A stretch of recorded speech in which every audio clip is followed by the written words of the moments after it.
discernimento sobre algumas coisas e algumas visões. Eu vou compartilhá-las com vocês. E eu falei assim: o senhor sabe que eu vou pregar para crente, né? Ele falou: sei. O senhor sabe que... O pessoal provavelmente já sabe disso, né, senhor? Ele falou: e eu com isso? Eu falei: então tá bom, eu obedeço, eu vou ficar quieto. Mas eu tenho uma notícia para te dar hoje, essa noite. Uma notícia. Não briga comigo, briga com a mensagem. Eu sou só o mensageiro. E o Senhor falou para mim sobre salvação. E às vezes, meus amigos, o óbvio precisa ser dito. Aquilo que a gente acha que é claro, que é óbvio, que é simples, precisa ser repetido infinitas vezes até se tornar uma cultura, até se tornar parte do seu ser. Paul Washer, o grande pregador, ele costuma dizer uma frase muito interessante. Ele diz assim: cara, estude tanta palavra, conheça tanto a sua sagrada escritura, de que quando eles te cortarem você sangre a Bíblia. Eu quero isso. Eu espero não ser fatiado muito em breve, mas se tiver que ser pelo Senhor. E a minha notícia para você essa noite é de que talvez você esteja morto e não saiba. Talvez você esteja morto e não saiba. E está andando aí como um zumbi, como um morto-vivo, mas sem vida verdadeira. Ou talvez você já tenha vida, mas essa vida não tem produzido efeito genuíno, completo em você. E é sobre isso que nós vamos falar. Você está preparado? Sim? Amém, glória a Deus. Quem é uma palavra de Deus? É uma palavra de Deus, amém. Abre comigo lá em João 15. João 15. Quem trouxe a Bíblia de papel? Bom demais. Ainda acho pouco, podemos ter a Bíblia de papel. Mas é como eu sempre digo: quem não batalha com espada, batalha, né? Faz batalhas intergalácticas com o seu sabre de luz, não é? Enquanto eu estudava, né, o seu sabre de luz, enquanto eu estudava, eu ia pegar minha Bíblia no físico, mas confesso que os versículos ficaram um pouco mais claros para mim na minha versão, no meu celular, então eu vou alternar entre as minhas anotações, tanto aqui no meu caderninho, como também na minha Bíblia física e no celular. Você deixa eu usar meu sabre de luz? Beleza. Quero ler com você João 15. João 15, meus irmãos, é uma passagem maravilhosa. João 15. Quem achou diz amém. Quem não achou diz misericórdia. Um falou ali, misericórdia. Quem não procurou, se arrependa. Vai, não peques mais. Eu vou ler o texto e eu quero expor o texto para você, que essa é a nossa lógica. Nós vemos o texto, nós expomos o texto, destrinchamos o texto, e nós queremos que esse texto desfaça a nossa alma, me desfaça por completo. Aí a gente está pronto para usar o texto, certo? João 15 vai falar assim: eu sou a videira verdadeira, e o meu pai é o lavrador. Todo ramo que estando em mim não der fruto, ele corta, e todo que dá fruto, ele limpa, para que produza mais fruto ainda. Vocês já estão limpos, por causa da palavra que lhes tenho falado. Permaneçam em mim, e eu permanecerei em vocês. Como o ramo não pode produzir fruto de si mesmo, se não permanecer na videira, assim vocês não podem dar fruto, se não permanecerem em mim. Eu sou a videira verdadeira, vocês são os ramos. Quem permanece em mim e eu nele, dá muito fruto. Fala para o irmão do seu lado: muito fruto. Tem algumas pessoas que estão sozinhas, olhando para o lado assim, não tinha ninguém. Muito fruto. Porque sem mim, vocês não podem fazer nada. Esse texto é um pouco longo, viu? Então, segura as pontas aí. Se alguém não permanecer em mim, será lançado fora, à semelhança do ramo, e secará, e o apanham, lançam no fogo, e o queimam. Fala para o irmão do seu lado: queimam. se permanecerem em mim e as minhas palavras permanecerem em vocês, pedirão o que quiserem, e lhes será feito. Nisto é glorificado o meu Pai, que vocês deem muito fruto, e assim mostrarão que são meus discípulos. Até aqui.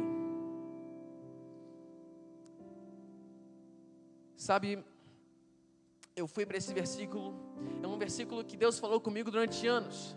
Depois que eu tive um momento de avivamento pessoal com o Senhor, e eu falei assim: Senhor, eu quero saber quem você é e quem eu sou, e o Senhor que vai me dizer, já que o Senhor me fez, o Senhor se vira agora para me explicar. Depois que alguma coisa mudou na minha vida, depois que o meu coração começou a ter uma santa paixão queimando, o Senhor continuamente falava para mim: João 15, João 15, João 15, João 15. Eu falei assim: Jesus, eu já li. Eu lembro já do versículo, tá, Senhor? Eu já li, obrigado. Não sei o que eu volte de novo. Sim, obrigado. Sim, eu vou voltar de novo. Porque o Senhor é insistente. Por quê, irmãos? Porque o óbvio precisa ser dito. Fala para o irmão que está do seu lado. Esse é para você decorar, meu irmão. Aqui é de didática. Tem que pegar, você tem que lembrar. Tá bom? Tá comigo? Sim ou não? Sim ou não?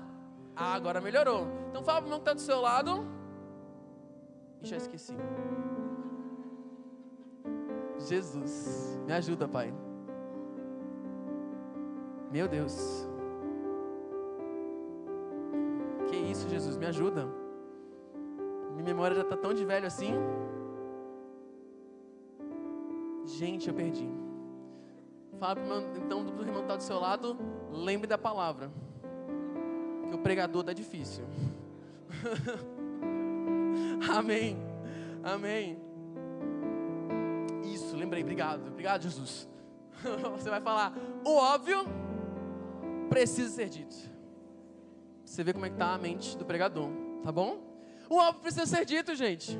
A gente vai voltar num lugar aqui muito importante. Cara, a gente fala sobre salvação, mas eu acho que a gente não está entendendo o que realmente é salvação genuína, com um efeito que permanece em nós. A palavra de Deus vai dizer para nós: permaneçam em mim e eu permanecerei em vocês. E o que ficou muito marcado em mim é: ei, o Senhor falou para mim, a minha salvação precisa ter efeito sobre eles. Efeito, precisa fazer alguma coisa.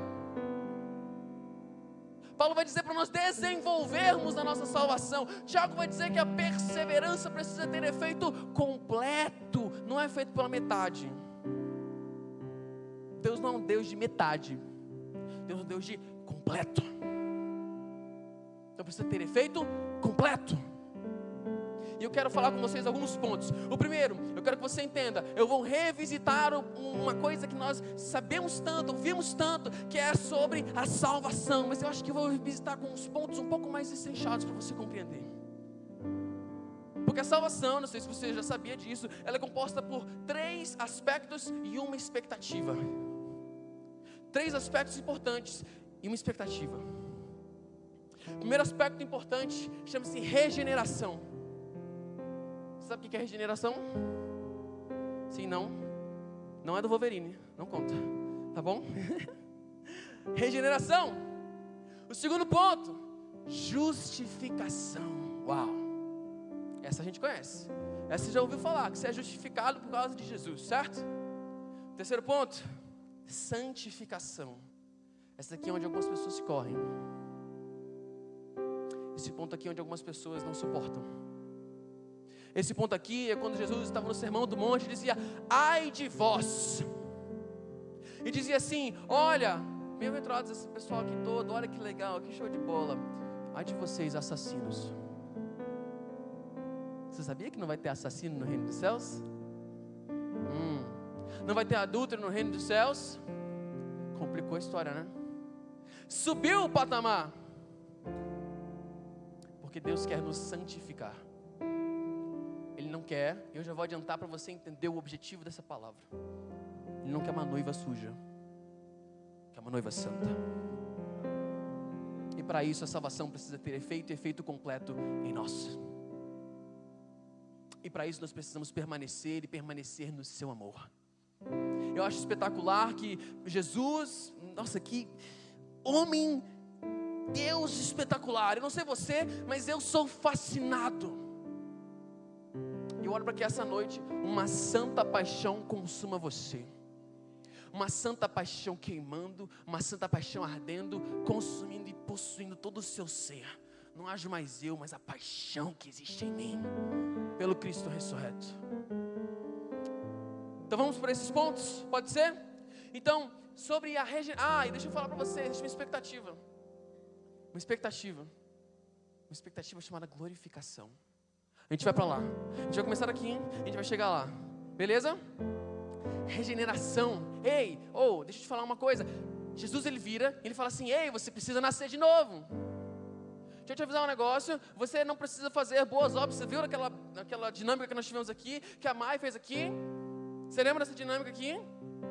Pois é, já adiantou uma parte do que eu vou trazer para vocês. Uma coisa que você precisa entender é que se existisse meritocracia para ir para o céu, não tinha céu. Tinha o inferno que a gente fez na terra, irmão. Meritocracia é aqui, brother. Meritocracia não existe no céu. Você não merece ir para o céu. Eu acho que a gente tem eu gosto de falar dessas duas perspectivas, porque eu acho que fé produz arrependimento e arrependimento produz fé. Uma coisa que é espetacular é de que o conhecer e o entendimento da palavra e da revelação de Cristo nos faz ter um fascínio por Ele, mas ao mesmo tempo que nós temos um fascínio por Ele, sem ter um temor e reconhecer o Jesus que também é, apesar de amigo que nos chama, não vos chama mais de servos, mas nos chama de amigo, Ele também é juiz. Vou dizer um negócio para você, Jesus fala mais do inferno do que do céu. E a gente parou de falar do inferno. E eu acho que sabe o que acontece? Não faz sentido ter uma salvação para um inferno de mentirinha. Só isso. Não faz sentido Jesus ter sofrido por mais de 6 horas numa cruz para um inferno que é de mentirinha, cara. Que a gente fala assim, não, vai ficar quentinho lá. E o povo do mundo brinca falando assim, não, eu vou me divertir lá com o capeta. Queima ele, Jesus, isso mesmo. Queima mesmo. Você está entendendo? A graça. Entende isso? Se você estiver anotando, pega isso aqui. A graça e a salvação de Cristo. O sangue tem um valor eterno por causa do peso eterno da condenação. Se a sua condenação fosse temporária e falar para você assim, tá de boa? Daqui a pouquinho passa. Daqui a pouco você está na rua de novo. Tá de boa, vai passar um tempinho ali no inferno, dar uma tosqueadinha, né? Ficar douradinho lá, girando no churrasco do cão, né? E aí, gostou dessa churrasco do cão? Eu não gostei não, eu não quero não. Tá bom? Aí depois você sai. Não, tá de boa. Deixa eu te falar, não tem saída. Não tem saída. Jesus foi restaurar uma coisa muito importante, meu amigo. Meu amigo, minha amiga, meus irmãos. Jesus foi restaurar uma coisa muito importante. Gênesis. Vamos lá para Gênesis. Você não precisa abrir, mas pega essa referência. Eu acredito que é Gênesis 3, 4 que vai descrever a queda do homem. Não, é mais para frente, desculpa. Depois eu pego essa referência aqui para você. É porque eu estou flutuando entre a palavra. Presta atenção. Gênesis, quando o homem cai, Jesus não chega, que era Jesus no Éden, certo? Era o Deus Trino. Ele não chega e ele fala assim, seu lixo, Adão, não sei o que, Eva, não presta para nada, olha o que você fez aí. Ele não fala isso. Ele não fala assim, vocês aí, olha que porcaria que vocês fizeram, maldita é a terra por tua causa. Não é aquilo que ele diz. Ele chega, ele diz assim, onde você está? Onde você está? Eu vi esse exemplo e eu achei tão sensacional, eu vou usar ele. Pensei, não, vou usar outro exemplo, eu gostei tanto desse exemplo, vou usar. Sabe aquela situação? Você está com seu celular no bolso, e aí você está andando, tá tudo bem, fazendo um monte de coisa aí, e você faz assim, você não sente o seu celular, sabe essa sensação? Você pensa assim, eita, um frio na barriga, não é? Muito bom, eu gosto de gente assim, gente, Você não está interagindo comigo, você está perdendo, porque esse cara aqui está ganhando uma unção, meu Deus. Aleluia. E aí, sabe quando você bate assim, você fala, ih, caramba. Um frio na espinha desce, você fala assim, onde está o meu celular? Aí você faz assim, tá lá. Mas eu tenho medo. Quando eu faço assim, não tá lá. Cara, quando Deus olha para o homem e fala assim, onde você está? É como se ele falasse assim, não estou te sentindo aqui.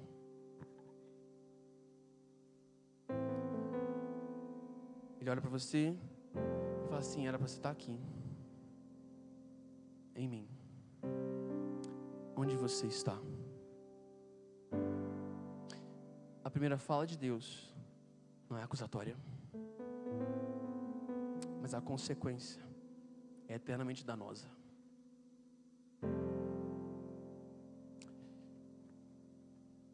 Separados de Deus, somos como um ramo sem árvore, sem videira, que só merece o fogo. Mas aí Jesus chega, morre numa cruz, santo sacrifício de Cristo. E agora você tem a oportunidade de receber graça, ser recolocado no lugar da videira. Por isso ele diz, eu sou a videira, meu pai é agricultor. Vocês são os ramos enxertados novamente em mim. E aí esse enxerto, esse reconhecer que eu estava desconectado, que pequei contra o Senhor e contra o Senhor somente. E essa mudança da morte para a vida. Fala para o seu irmão, da morte para a vida. Da morte para a vida. Que a gente chama de novo nascimento. Novo nascimento. Onde a festa no céu, quando um pecador se arrepende, a gente chama de regeneração. Pegou? Regeneração. Segundo ponto, segunda ação da graça de Deus. Graça pela fé. Não obras. Graça pela fé. Segunda, justificação. No momento em que isso acontece, todo o seu histórico é apagado. Eu costumava achar, quando a gente chegasse no céu, tem um telão assim, vai passar o filme da minha vida. Fala assim, olha onde você errou, olha quanto você é pecador, lixo, estrume, nossa, um cachorro da rua. E cara, nós somos, sem Cristo somos isso. Sem Cristo somos isso. Mas aí é como se Jesus, cara, ele faz um novo filme, ele faz uma edição. Jesus é videomaker, cara.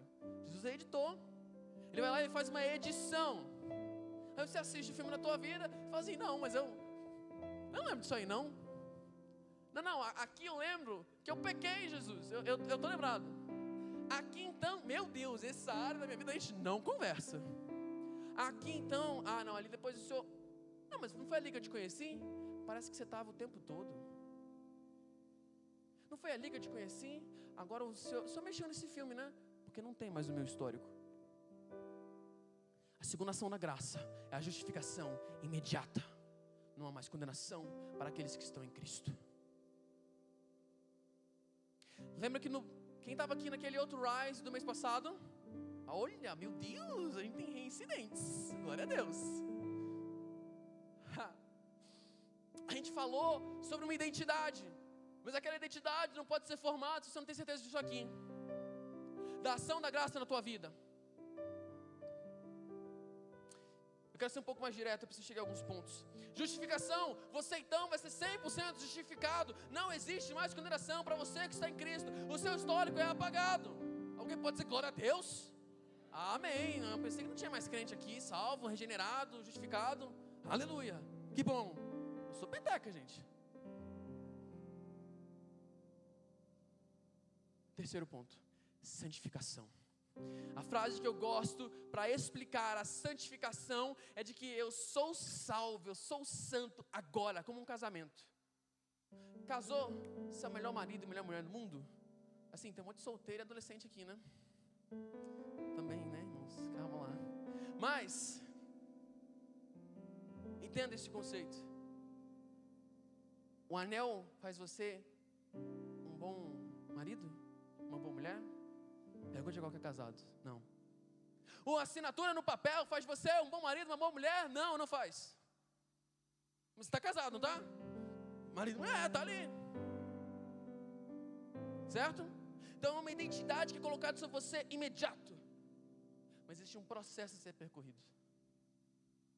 É assim com a santificação. Você é feito santo, você está no processo de santificação para se tornar mais como Jesus, e você será santo e salvo plenamente na vinda gloriosa de Cristo, que nos leva para o nosso o quarto e último ponto a respeito disso especificamente.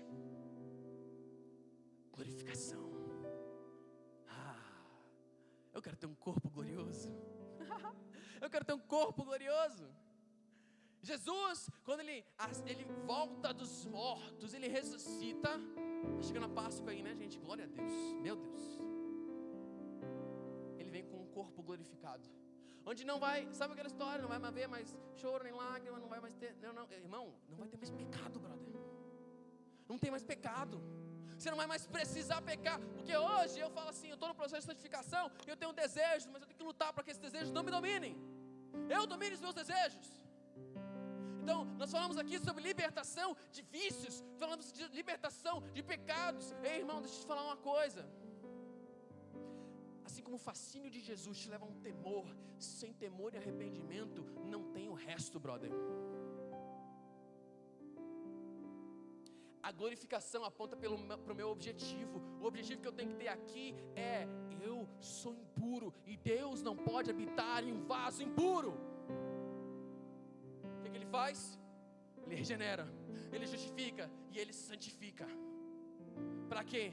Para que eu tenha um corpo glorificado, para que eu entre na glorificação. Está fazendo sentido? Glória a Deus, que bom. Se a gente estivesse até aqui e não estivesse fazendo sentido, aí, meus amigos, está complicado.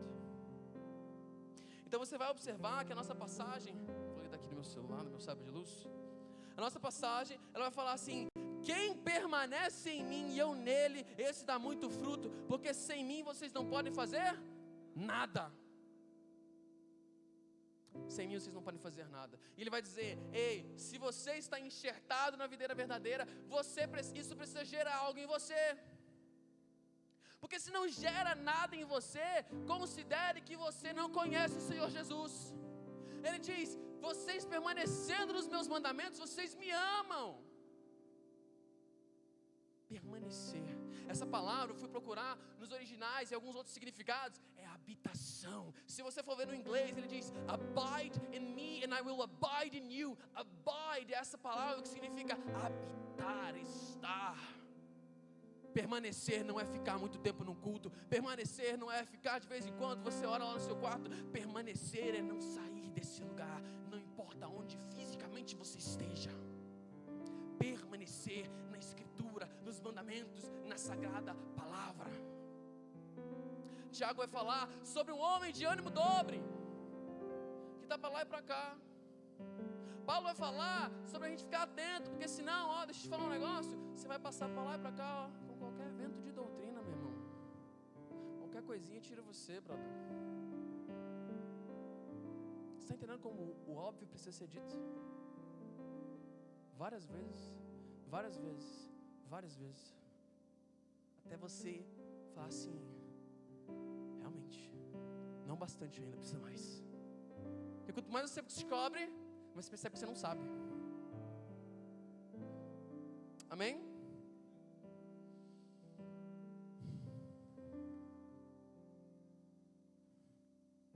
Então esse aspecto é importante. O aspecto de permanecer. O aspecto de habitar.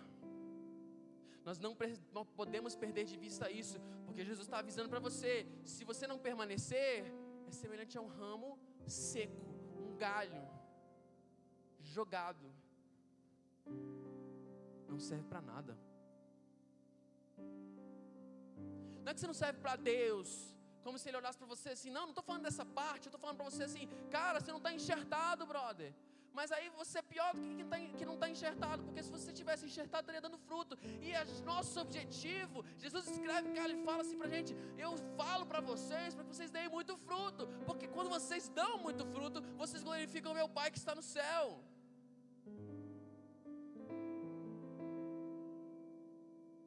Se você for lá em Gálatas, vai falar sobre os frutos do Espírito. Vai falar sobre as obras da carne, os frutos do Espírito. Eu creio que não é só aqueles que estão ali. Eu creio que tem uma escritura inteira para você entender, que igual 1 João. Deixa eu pegar para você aqui. Nós vamos abrir em 1 João.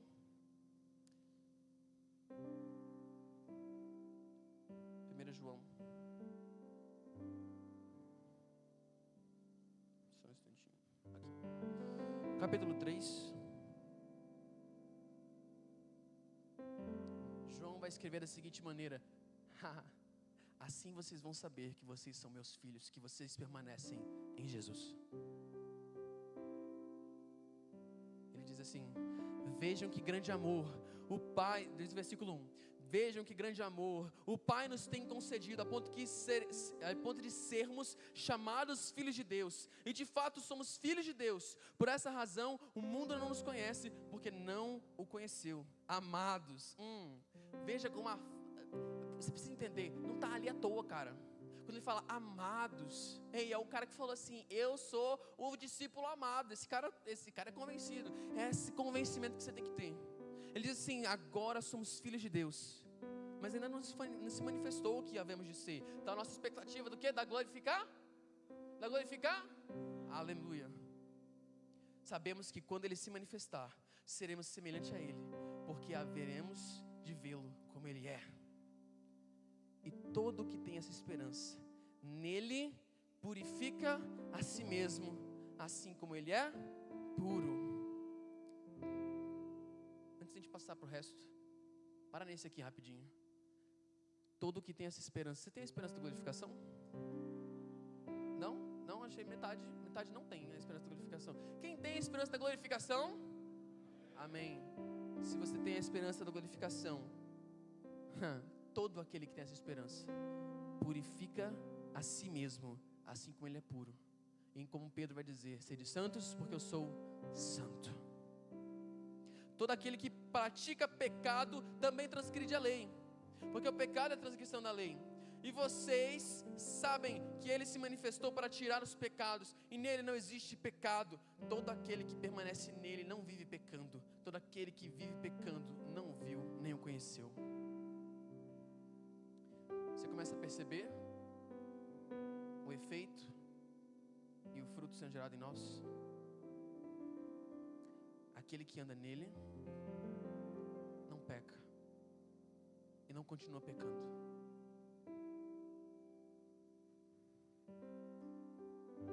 Porque aquele que pratica, já vou pular um pouquinho aqui para a gente ser um pouco mais rápido pelo nosso tempo. Aquele que pratica o pecado procede do diabo, porque o diabo vive pecando desde o princípio. Para isso se manifestou o Filho de Deus, para destruir as obras do diabo. Todo aquele que é nascido de Deus não vive na prática do pecado, porque nele permanece a semente divina. Ele não pode viver pecando, porque é nascido de Deus. Olha, pega o versículo 10. Nisto são manifestos os filhos de Deus e os filhos do diabo. Todo aquele que não pratica a justiça não procede de Deus, e o mesmo vale para aquele que não ama o seu irmão. Filhinhos, não amemos de palavra, nem de boca para fora, mas de fato e de verdade.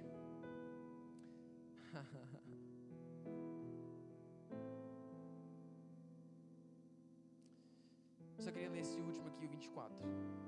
Quem guarda os seus mandamentos permanece em Deus, e Deus permanece nele. E nisso conhecemos que Ele permanece em nós, pelo Espírito que nos deu. Tem um pouco mais que depois eu queria destrinchar sobre João 15, mas hoje eu não vou ter tempo para isso. Diga Agora eu gostei. Mas eu queria te falar, cara, ele chega ao ponto de dizer: ei, se você permanece em mim e eu em você, você pode pedir de acordo com a minha vontade aquilo que desejares e eu lhes darei. Isso é sério, um Deus que pode fazer tudo. E o que eu queria trazer para vocês, com esse entendimento, primeiro soteriológico. Você já ouviu essa palavra? Soteriologia? Soteriologia, o estudo da salvação. Esse entendimento soteriológico, esse entendimento desses processos. Rafa, mas eu já sou crente já faz 10 anos, 20 anos, 30 anos, 40 anos, 50 anos. Meu irmão, deixa eu te falar uma coisa. O óbvio precisa ser dito. Talvez, e só talvez, você identifique hoje que você está semelhante a um galho seco, porque não está dando frutos. E eu gosto muito dessa passagem de Salmos que vai dizer: beijem o filho antes que ele se ire, para que ele não se ire. Hoje é dia e tempo de salvação. É tempo para um discernimento certo, acertado, profundo e cheio de paixão, fogo e lágrimas pela Santa Escritura. E isso precisa gerar. E aqui eu queria trazer esse último ponto, antes de eu te chamar para qualquer questão, antes de eu orar para você. Sabe qual é um sinal? Que não é um segredo. O sinal, cara, que está produzindo fruto em você, que você está um ramo verdadeiramente enxertado. A alegria da salvação.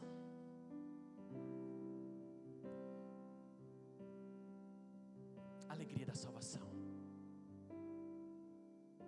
Eu gosto muito de uma frase do Gregory McNutt, que ele diz assim: ei, Deus não quer que a gente fique com a cara de vaca no culto ou em toda a nossa vida com o Senhor assim, ó. Deus é bom.